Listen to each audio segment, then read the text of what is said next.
Ustedes saben que cuando me dijeron que preparara esta conversación para ustedes, se me vino a compartir la siguiente reflexión. La República de Venezuela es una sola y tiene altas y bajas en su tradición republicana. Nuestra tradición republicana se inicia en 1811 y se prolonga hasta la actualidad. Ahora, la historia escrita y algunos protagonistas de la época hablan, en este caso, de la Segunda República, del segundo momento de la tradición republicana que nos compone. Ese segundo momento se ubica temporalmente hablando entre el mes de agosto de 1813 y el mes de diciembre de 1814. Yo, en esta conversación, como quiera que ustedes deben hacer unas lecturas y deben hacer una lectura crítica de todos esos textos, una lectura libre, sin caletre. El que se caletrea la historia no se la aprende nada ni la entiende. Entonces, lo que vamos a hacer acá es repasar algunos hechos fundamentales de ese corto tiempo que va entre 1813, agosto de ese año 1813 y diciembre de 1814, para contextualizar lo que ya ustedes van enseguida a leer. ¿Por qué agosto de 1813? Porque es el mes en el que confluyen a un tiempo dos eventos fundamentales. El 3 de ese mes de agosto de 1813, Santiago Mariño, junto con Arismendi, Bermúdez, Piar, Antonio José de Sucre, toda la camada oriental, los quienes liderizan la campaña de Oriente, así llamada, toman Maturín y Cumaná y logran liberar esa zona de Venezuela, de aquella Venezuela, de la presencia realista. Lo mismo va a suceder 3 días después, pero en Caracas, el 6 de agosto de 1813, entra Simón Bolívar en Caracas luego de haber protagonizado la campaña Admirable. De modo que en este primer acto, en este primer mes, en este primer tiempo de esto que llamamos la Segunda República, ya se compone esta Segunda República no de una sola estructura, no es la Segunda República una sola república, sino que son dos repúblicas prácticamente, son dos espacios en los que se está cristalizando la independencia en aquel momento. En el oriente, con Santiago Mariño a la cabeza, y en el centro occidente, con Simón Bolívar al frente de las operaciones. Este va a ser el primer signo, la primera característica de esta Segunda República, así llamada por la historia escrita, aunque les cuento que en la sección Causas de Infidencia del Archivo General de la Nación me conseguí con protagonistas de la época que hablan de la Segunda Revolución o Segunda Patria. Quiere decir que los protagonistas de aquel tiempo manejaban una aproximación a eso que luego la historia escrita va a generalizar bajo el nombre de Segunda República. José Gil Fortul, que es un historiador fundamental para estudiar la historia de Venezuela y que más allá de su orientación, que era la de su tiempo, la hegemónica de sus días, más allá de la orientación positivista de su trabajo, es un hito, es una revolución historiográfica en Venezuela, la historia constitucional de Venezuela. Pues bien, en la historia constitucional de Venezuela, José Gil Fortul habla de ese tiempo como el de la guerra a muerte. Esta es una denominación que habría que revisar críticamente, porque en realidad la política de guerra a muerte se inicia con el decreto de Bolívar durante la campaña Admirable, que la proclama, y termina es con la firma del Tratado de Armisticio y Regularización de la Guerra en 1820. De modo que propiamente estos años que van a ser, o este año y medio, de agosto del año 13 a diciembre del año 14, va a ser, puede uno decir, la parte más cruda, más cruenta, más sanguinaria, más terrible de esa guerra a muerte. Esto va a ser una escabechina, como ustedes las van a leer allí. Aquí no se va a salvar nadie. Una cosa verdaderamente horrorosa, la que uno lee en los libros de historia. Ustedes, por cierto, tienen ahí asignado, y yo recuerdo muchísimo esa lectura por lo grato que fue revisar esas páginas, el libro de Juan Uslar Pietri, La Rebelión Popular de 1814. De verdad que es una obra estupenda, por lo bien escrita, por lo sabroso de leerla, la van a disfrutar muchísimo. Pero entonces les decía que en agosto, en Oriente y en el Centro Occidente, Bolívar y Santiago Mariño, como dos de los representantes estelares de aquel liderazgo de ese momento, van a tomar el control de esas porciones del territorio de Venezuela. ¿Qué permanece en manos de los realistas en aquella hora? Permanece Coro, permanece Guayana, permanece Maracaibo, parte de Barinas y la plaza de Puerto Cabello. ¿Qué va a suceder acá? Va a suceder en primer término que estas dos porciones del país no solo van a estar fragmentadas o divididas en términos geográficos, sino también en términos políticos. En el Oriente se piensa que la forma ideal de estructurar el nuevo Estado y el nuevo gobierno es la forma federal. La aspiración de los orientales es volver al esquema de 1811. Mientras que Bolívar, partiendo de la crítica que ha elaborado en Cartagena y que ha elevado ante el Congreso allí reunido para solicitar los recursos necesarios que le permitiesen acometer las acciones de la campaña admirable así llamada, es partidario de una organización centralista del Estado. Entonces comienza en ese mismo mes de agosto las tratativas, los intercambios entre el oriente y el centro-occidente del país, unos defendiendo la federación y otros defendiendo la política de estructuración de un Estado centralista, básicamente. Esa era la idea que se tenía acá en Caracas. Bolívar, una vez aquí, se dirige a Francisco Javier Ustariz, uno de los personajes estelares de aquel tiempo, redactor, corredactor y firmante de nuestra Constitución de 1811, con el propósito de que formule un plan de gobierno provisional. Ustariz lo formula y en su idea los poderes ejecutivo y legislativo deberían concentrarse en aquella hora en el general en jefe del Ejército Libertador, con el propósito de hacer más efectiva la estructuración y el funcionamiento del Estado en medio de las contingencias de aquella guerra. Estamos hablando, les recuerdo, del tiempo de la guerra a muerte. Bolívar, con el plan de Ustariz en la mano, lo manda a publicar y entre tanto se dirige hasta la plaza de Puerto Cabello, donde están acantonados los realistas. Allí se sucede un episodio muy importante que José Gil Fortul narra con detalle en su historia, que es, por cierto, el texto que he refrescado en mi memoria para preparar esta conversación con ustedes. Y allí el ejército republicano hace preso al temible Zuazola, un intrépido caudillo y sanguinario caudillo realista. A su vez, los realistas tenían prisionero a Diego Jalón, que era un personaje importante para la causa republicana. Desde el bando republicano se le manda un mensaje a los realistas con la idea de cambiar un prisionero por el otro. Pues bueno, los realistas dijeron que no.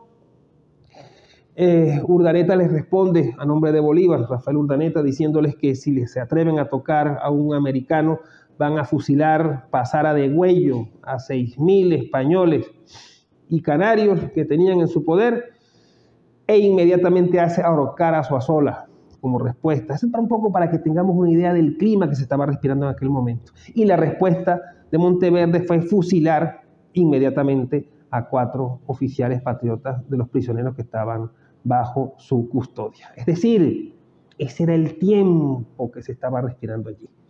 Era el clima, una cosa verdaderamente de una escabechina de lado y lado que se estaba verificando en aquel momento. Aquella guerra a muerte va a encontrar en estos años 1813 y 1814 su manifestación más palmaria, más rotunda, más terrible. Rafael Urdaneta, Atanasio Girardot y Luciano de Lúyar logran derrotar a Monteverde en Bárbula el 30 de septiembre de 1813 y en las trincheras el 3 de octubre de ese año. Atanasio Girardot muere en Bárbula. Hay imágenes suficientemente divulgadas y reseñadas de la plástica de aquella nuestra del siglo XIX que recogen ese momento terrible del sacrificio de Atanasio Girardot. Entre tanto, en Caracas se retoma la idea de darle estructuración al gobierno que están haciendo mientras esto se está peleando, y esta es una característica del tiempo de la independencia. Se hace un esfuerzo por institucionalizar la república y se está peleando en los campos de batalla. Es decir, esto es echando el plomo y escribiendo la doctrina para que más o menos aquella cosa tenga una forma, porque si no nos convertimos en una partida de cuatreros, de guerrilleros, y esto no tiene ningún sentido. Y ese es el empeño que va a hacer Bolívar desde siempre y los hombres de su tiempo en darle instituciones a la república que está naciendo. Bolívar encarga también a Miguel José Sanz, otro personaje estelar de aquella hora en términos de doctrina. Por eso es que son tan importantes quienes combaten con la pluma, quienes le dan forma a aquel Estado que están haciendo, quienes redactan los textos legales, quienes hacen las justificaciones de los cuerpos y los cuerpos de doctrina de las leyes que se van y de los decretos que se van a promulgar en ese tiempo, así como también son importantes las medidas y el concurso de quienes hacen posible la vigencia de esos textos mediante su acción en los campos de batalla. Bolívar convoca a Miguel José Sanz también para solicitar su opinión en torno a su programa de gobierno, y Sanz coincide básicamente con lo hecho por Ustariz. Y es así como el 2 de enero de 1814 en Caracas se reúne una asamblea popular con Cristóbal Mendoza al frente en calidad de gobernador político, y esa asamblea le otorga poderes llamados dictatoriales a el libertador Simón Bolívar en calidad de general en jefe del Ejército Libertador. Eso suponía que las facultades ejecutivas y legislativas iban a estar concentradas en la autoridad de Bolívar, y Bolívar recibe esa autoridad, no sin antes decir textualmente, y lo cito: anhelo que esta autoridad sea momentánea y poder transmitirla a los representantes que debéis nombrar. Es un exhorto a que los mecanismos de consulta propios de ejercicio de la soberanía de aquel momento se llegasen a activar para él de nuevo depositar ese poder extraordinario, dictatorial así llamado, que era depositado en ese momento bajo su mando, a esa nueva instancia. Eso va a suceder, por cierto, ese deseo de Bolívar se va a materializar en Angostura en 1819. Por eso es que cuando entra Bolívar a pronunciar su discurso en Angostura ese año, dice: el poder que ustedes me dieron, yo lo deposito en el Congreso. ¿En qué momento recibe Bolívar ese poder que le deposita al Congreso de Angostura? Este 2 de enero de 1814, en esta Asamblea Popular que preside don Cristóbal Mendoza. Cristóbal Mendoza le dice: bueno, el primer ensayo republicano, el primer intento de república ha caído por debilidad e insubsistencia de sus bases primitivas. Textualmente lo dice así, y piensa también que sería en ese momento una calamidad, como consecuencia de la guerra, convocar un nuevo Congreso. No hay manera de hacer las elecciones tal como se habían hecho para convocar la Asamblea, el Congreso que se reunió en 1811. Entonces, es la contingencia de la guerra la que está haciendo posible que se le dé esta forma institucional temporal, absolutamente provisional, pero que más temprano que tarde tendrá que acudir a la consulta del soberano bajo reglamentos convenidos para tal fin, y será ante el resultado de esa consulta que el libertador Simón Bolívar deposite de nuevo esta autoridad dictatorial, así llamada, temporalmente depositada en su persona como general en jefe del ejército. Es aquí, mientras todo esto está sucediendo, continúa el intercambio, el debate entre quienes piensan que la organización de este nuevo Estado debe ser federal, básicamente ubicados en el oriente del país, y quienes piensan que debe dársele una forma centralizada a ese Estado que está naciendo con el objeto de que sea esa forma la que haga más efectiva la lucha, el combate en contra del enemigo realista. Mientras está sucediendo esto, se va a operar un fenómeno que recoge suficientemente Juan Uslar Pietre, en su libro que ustedes están leyendo, La Rebelión Popular de 1814, lo van a disfrutar, yo lo disfruté muchísimo, se los confieso aquí, y es el fenómeno sociohistórico de José Tomás Boves, o que representa a José Tomás Boves. José Tomás Boves es la expresión en su momento del rechazo, de la desconfianza y del rechazo que en los llamados sectores populares representa la causa de la independencia. Es la posibilidad de organizar a llaneros, a pardos, a morenos, a gente que se sentía desplazada por la élite que conducía el proceso de independencia desde 1811 para pelear en contra de esa independencia, y es la expresión del carácter social de esta etapa de la Guerra Nacional de Independencia, porque la guerra a muerte también se da en medio de un contexto en el que esa guerra se convierte en una guerra social. Hay mucho detalle, no solo en la historiografía, sino en la literatura histórica, que es importante también revisarla como fuente en torno de este personaje. Hay una novela, es una ficción histórica, pero sirve para recrear toda esta cosa que supuso la presencia de Boves en la historia, que es esa escrita por Herrera Luque, que es uno de los libros más socorridos, más vendidos en toda la historia editorial venezolana, Boves el Urogallo. Pero bueno, en definitiva, ese texto y ese de Juan Uslar que ustedes tienen allí les van a ofrecer las claves para poder comprender a este personaje. La consigna central de la acción de esta persona es que no debe quedar un blanco vivo, para que tengamos idea. Sea culpable o inocente, sea quien sea, hay que pasarlo a degüello, hay que pasarlo por la lanza, hay que colgarlo, hay que matarlos a todos. Boves, bajo la figura del confinamiento, había ido a calabozo y ahí se había hecho pulpero, se había ganado cierto respeto en la localidad. Antes de ese evento, él tuvo algunos problemas con la justicia, pero apenas se inicia la causa independentista en el año 1811, 1810, al parecer él simpatizó con la causa republicana, pero por su condición social, por su origen, quienes dirigían la independencia, quienes en ese momento expresaban esa causa política en su localidad, lo sometieron a vejámenes y a desprecio por tal condición, y fue Antoñanzas, un líder realista, quien le tiende la mano a Boves, y va justamente esa mano tendida a hacer que surja este fenómeno sociohistórico de la figura de José Tomás Boves, que se estrena matando 87 blancos en calabozos, así, pasándoselos a cuchillo, y de allí comienza la historia de esa carnicería que va a encarnar José Tomás Boves, que será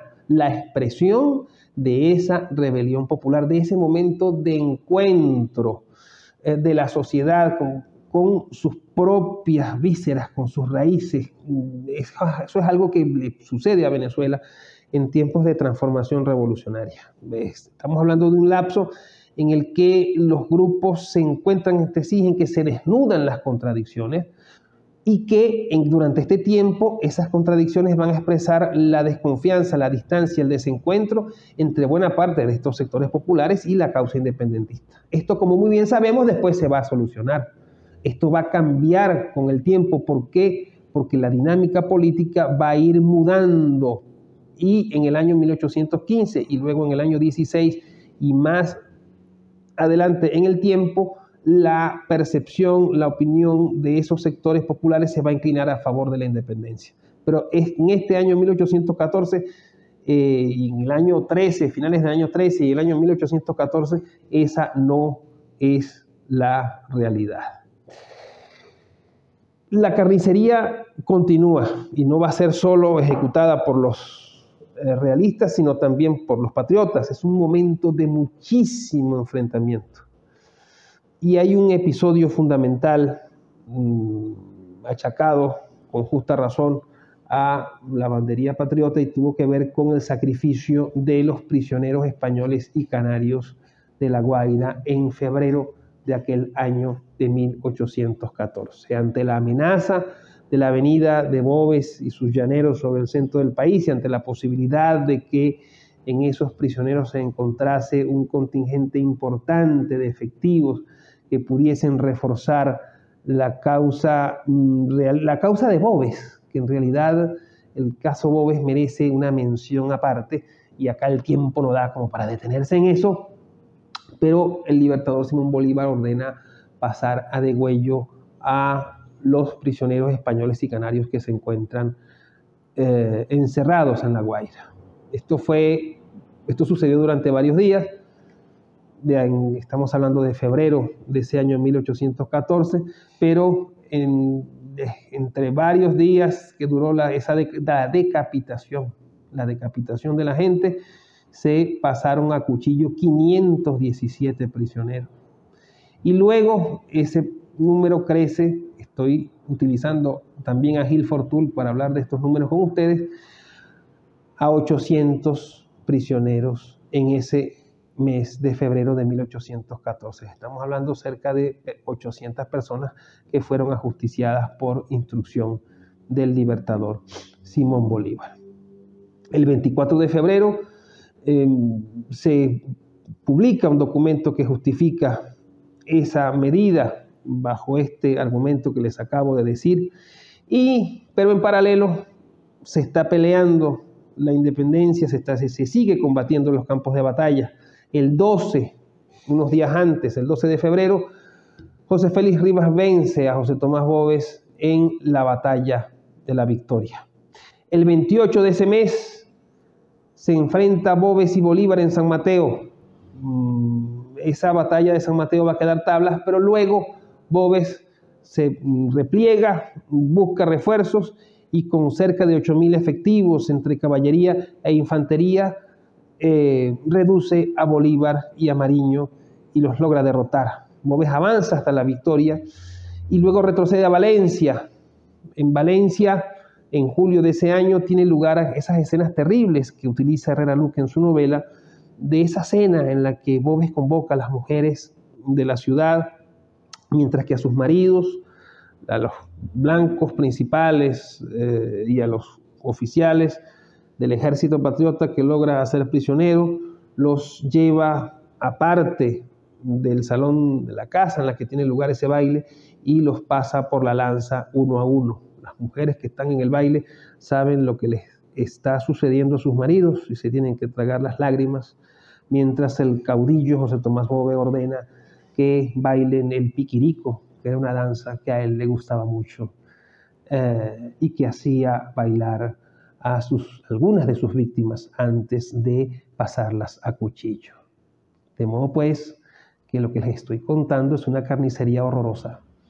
Aquí es donde uno dice con toda confianza, aquí hay gente que le dice a uno la historia es bonita, ¿verdad? No, la historia no es bonita. La historia es atractiva, puede ser interesante cuando uno examina estos acontecimientos, pero a veces tiene un rostro horrible, macabro. De la guerra a muerte es algo que verdaderamente lo llena a uno de estupor cuando pasa los ojos por los libros que recogen las cifras y los modos en los que estos actores ejecutaron aquella hora, o en aquella hora, el decreto de la guerra a muerte. El 6 de julio de ese año 14 sale la emigración a Oriente. ¿Qué es la emigración a Oriente? Bolívar convoca a los habitantes de la ciudad de Caracas y ante la posibilidad de que entre José Tomás Boves a la ciudad, dicen vámonos de aquí. Vámonos de Caracas, y se van a pie, a lomo de mula. En las mulas van los pertrechos, las ropas, porque la gente se iba caminando. Es una cosa insólita pensar que eso puede ser así, pero cerca de 10.000 personas se van detrás de Bolívar al lomo de mula y logran algunos llegar a oriente del país, otros se mueren en el camino. Otros se mueren en el camino. Es una cosa terrible esto de la huida a Oriente. En agosto de ese año de 1814, en Aragua de Barcelona, Morales, otro jefe realista, logra derrotar a Simón Bolívar y luego de la derrota de Bolívar se pasa a cuchillos, a prisioneros y a vecinos, y se cuentan en total 4.700 ajusticiamientos. Para que tengamos una idea de esto que estaba sucediendo en aquella hora. Bolívar logra escapar por Barcelona y llega hasta Cumaná, y en Cumaná entonces a esta pesadilla de esta guerra horrible encarnizada se le va a sumar otra pesadilla más, que es la división de la causa patriota. Entonces José Félix Rivas piensa que Bolívar es el culpable de la caída de Aragua y lo manda a poner preso. Bolívar logra de manera civilina negociar su salida y negociando políticamente con sus captores, logra salir al exilio en el Caribe, y en diciembre de ese año de 1814, en la batalla de Urica, muere José Tomás Boves, pero se tiene esa batalla y la batalla de Maturín como las que le ponen el punto final a esta Segunda República. Yo quería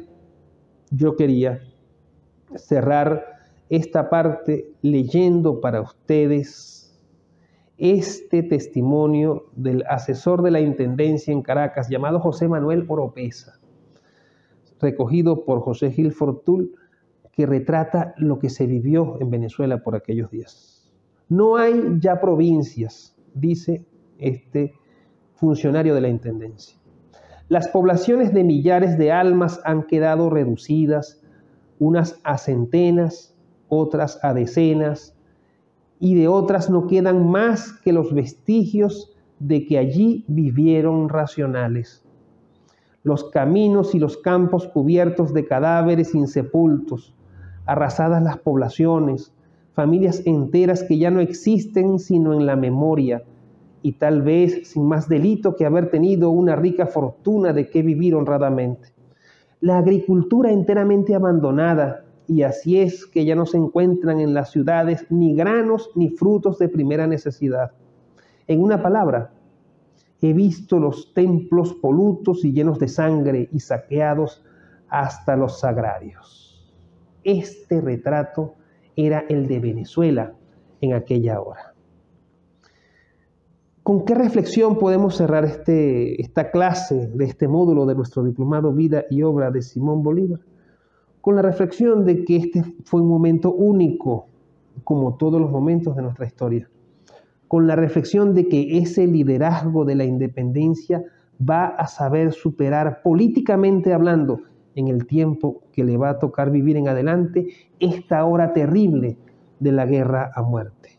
Con la reflexión de que más luego, en 1820, ante otro escenario distinto, ante otra realidad política, este mismo liderazgo es capaz de firmar el Tratado de Armisticio y Regularización de la Guerra y de producir, en términos de doctrina, los principios del derecho de humanización del teatro de la guerra. De modo que vamos a ver el crecimiento político de esta conducción de la bandería republicana en los años que le van a suceder a la Revolución de Independencia en Venezuela.